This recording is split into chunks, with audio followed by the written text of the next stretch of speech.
Ready to move in premium triplex villas at Kollur APR Projects. Delhi liquor scam కేసులో arrest అయిన BRS MLC కవితకు Delhi Rouse Avenue court 7 రోజుల custody విధించింది. 4 రోజులు పూర్తయ్యాయి. నేడు 5వ రోజు.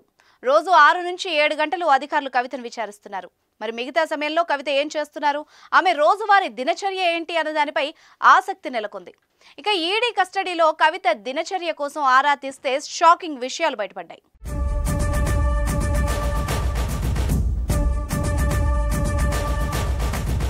ఈడీ కస్టడీలో కవిత భగవద్గీత చదువుతున్నారు. మనశ్శాంతి కోసం కాసేపు ధ్యానం కూడా చేస్తున్నారు. బుధవారం ఏకాదశి సందర్భంగా ధ్యానం చేస్తూ ఉపవాస దీక్షలో ఉన్నారు. ఆమె కోరిక మేరకు ఈడీ అధికారులు పలు రకాల పండ్లను కవితకు అందించారు.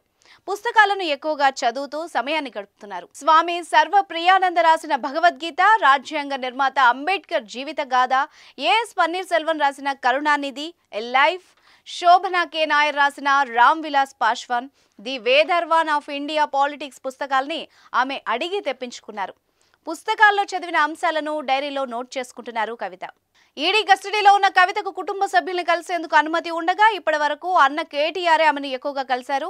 ఆదివారం తొలి రోజు భర్త అనిల్, హరీష్ రావులతో కలిసి కేటీఆర్ కవితను పరామర్శించారు.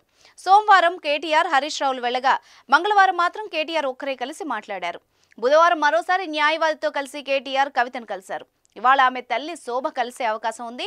మార్చి 23 వరకు ఈడీ కస్టడీలో కవిత ఉండనున్నారు.